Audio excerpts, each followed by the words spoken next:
What if I told you that the silence, the waiting, the rejection, the loneliness, what if none of it meant you were forgotten? What if this season where you feel hidden is actually the season where God is shaping the part of you the world must see? I remember a season when I felt invisible. And I don't mean the kind of invisibility where you're quietly working behind the scenes and feeling content about it. I mean the gut-wrenching, heartbreaking kind where you're standing at the door, fully dressed, packed, ready for someone to open it, and no one comes. I had done the work. I had sacrificed sleep, time, relationships. I had said yes when it was hard, and I had whispered thank you for every small win, believing it was leading somewhere. And then, nothing. Silence. There's this moment that no one prepares you for. The moment you realize that the world is moving on without you. That despite your faithfulness, despite your preparation, despite your longing, you're left standing there with no audience, no invitation, no next step. And it messes with you. It makes you question everything. Was I wrong about my calling? Did I mishear God? Am I not enough after all? I think one of the most painful lies we buy into during this time is that visibility equals value. When we're seen, we feel worthy. When we're applauded, we feel enough. And so when the lights go out, when the phone stops ringing, when the platform disappears, we start to believe that maybe we never mattered in the first place. But here's what I've come to understand. Through tears, through late-night wrestling, through sitting in that crushing quiet, sometimes God hides you on purpose. Not because you failed, not because you missed it, but because what He's building in you is too sacred, too fragile, too important to be rushed or exposed too soon. In psychology, there's this idea called identity foreclosure. It's when someone prematurely commits to an identity without truly exploring who they are. I wonder if sometimes God lets us disappear for a while because He's saving us from that. He's saving us from becoming who we think we're supposed to be, so we can become who He knows we are. The pain of disappearing when you thought it was your time, it's real, it's brutal, but maybe, just maybe, it's not a sign that God forgot you. Maybe it's the evidence that He's protecting the most beautiful parts of your becoming until they're strong enough to stand the weight of what's coming. And that kind of hiddenness, that's not rejection. That's mercy. There was a birthday I'll never forget, not because of the candles or the cake, but because of the silence. I waited all day for a call that didn't come, for messages that didn't arrive, for someone, anyone to remember. And as the hours passed, I kept telling myself, it's fine, I'm fine, it doesn't matter. But that night when I was finally alone, I couldn't hold it together anymore. I cried in the dark, realizing how much I still ached to be seen, to be known, to be remembered. And isn't that what so much of our hidden seasons feel like? Like standing in a crowded room where everyone's eyes glance right past you as if you don't exist. Like waving your hand in the air, hoping someone, just one person, will stop and say, I see you, I'm glad you're here. And when that doesn't happen, the ache of being overlooked cuts deeper than we expect. Because it's not just about attention, it's about connection, it's about belonging, it's about mattering. There's something no one talks about in these moments, the slow erosion of your confidence. At first, you tell yourself, they're just busy. It's just bad timing. But as the days and months drag on, that ache starts whispering things you promised you'd never believe. Maybe I'm not good enough. Maybe I'm not chosen because I'm not worth choosing. Maybe I don't have what it takes. From a psychological lens, this is tied to our primal need for significance. Our brains are wired for social connection because at our core, being part of the tribe once meant survival. So when we feel overlooked, our minds interpret it as danger, as if we're being pushed out into the wilderness alone. And that sense of isolation can lead to shame, to self-doubt, to despair. But here's what I need you to hear. The kind of truth that settles deep in your bones. God doesn't overlook what He's invested in. The season where you feel invisible to people may be the exact season where God is doing His most intimate, intentional work in you. Because what feels like being overlooked by others is often God's way of covering you, shielding you, so He can speak to the parts of you that applause would drown out. So if your heart aches tonight because you feel unseen, remember this.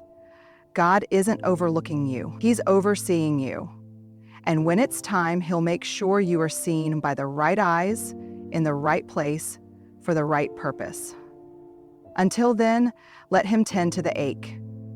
I remember watching people I once walked alongside move forward, some graduating, some getting promoted, some stepping into dreams we used to talk about in hushed, hopeful tones. And there I was, stuck in the same place, wondering if I'd somehow missed the memo, if I'd taken a wrong turn somewhere. The fear that I had been left behind wrapped itself around me like a thick fog, making it hard to breathe, hard to believe that my story was still unfolding. Have you ever felt that? Like the world has a timeline, and you're painfully out of sync with it? That fear is brutal because it whispers lies that feel very real. It tells you that your time is up, that your chance is past, that you're a failure in the eyes of others, and sometimes even in your own. It can make you shrink back, retreat, and hide. Because who wants to face the world when you're convinced you're behind? Psychologists describe this as scarcity thinking, the belief that there's a limited amount of success, love, or opportunity, and if someone else has it, then it means there's none left for you. But here's the paradox. God doesn't measure with a stopwatch. His timing isn't hurried by social media feeds or by the pressure to keep up with peers. He's working on a schedule that we can't see yet, crafting a trajectory that's uniquely yours, not borrowed from anyone else's path. What feels like delay or detour is often preparation. Deep, invisible preparation that shapes you for what's coming next. The fear of being left behind is a voice of insecurity and comparison. But the truth that settles deep in the soul is this. You are exactly where you're meant to be in God's plan, even if it doesn't look like the plan you envisioned. When God hides you, it's not abandonment, it's not punishment, it's a sacred pause so that when He launches you, it's not with desperation or fear, but with confidence and strength rooted in purpose. So if you find yourself wondering whether you've been forgotten or left behind, remember, the wait is part of the story, not the end of it. There was a season in my life when I spent hours alone with my journal, writing prayers I wasn't brave enough to say out loud. I wrote about my anger, my confusion, my doubts, the things I was ashamed to admit even to myself. In the silence of those nights, I felt both utterly alone and strangely connected, as if a presence was there listening to every raw word.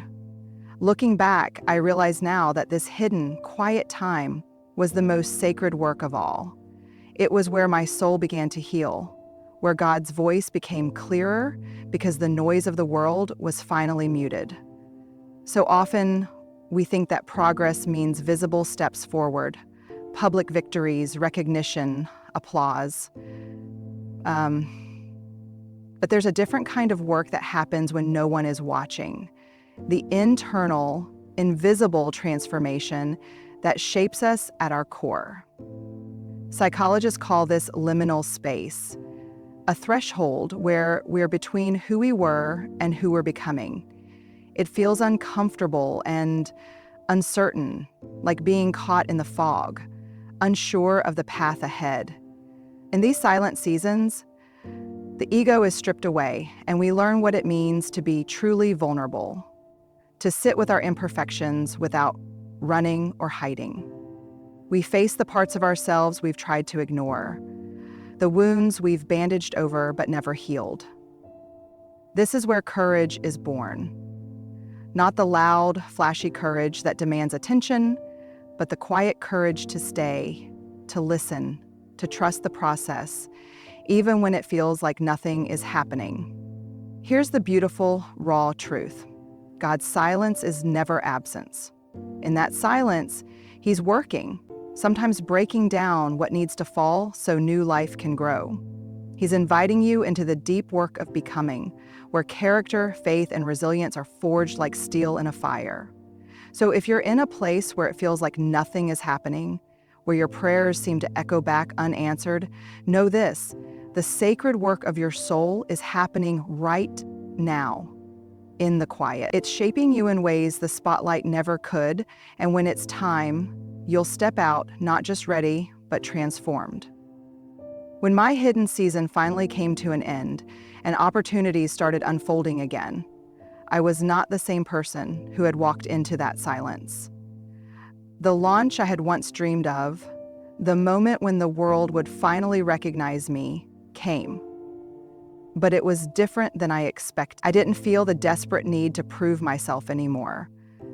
The applause didn't fuel me the way it used to. Instead, I felt a quiet confidence, rooted not in approval or validation, but in a deep knowing of who I was, forged through the fire of waiting and hiddenness.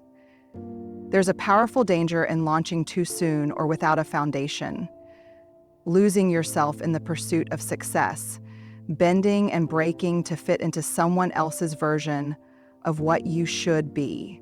Psychologists talk about authenticity as the alignment between our values, actions, and identity.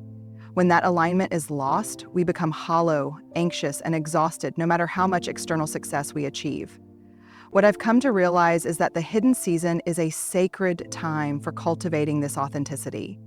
When God hides you, He isn't just preparing you for the launch, He's preparing you to launch without losing yourself in the process, to rise without losing your voice, to walk into the spotlight without forgetting the lessons learned in the dark. Launching without losing yourself means embracing your scars as much as your strengths, carrying your story with humility, and leading with vulnerability instead of perfectionism. It means understanding that your worth isn't tied to the size of your audience or the number of accolades, but to the courage it took to stay faithful in the waiting. The psychology of resilience teaches us that those who emerge from hardship with a strong sense of self are better equipped to handle the pressures of success and the inevitable setbacks that follow. They don't crumble under scrutiny because their foundation isn't built on external approval. It's built on purpose. So when God launches you after hiding you, it's not just about stepping into opportunity. It's about stepping into the fullness of who you are, and that kind of launch, it's unstoppable. If you feel hidden today, don't fight it. The dark may feel lonely, but it's where God shapes warriors, not for the stage, but for eternity.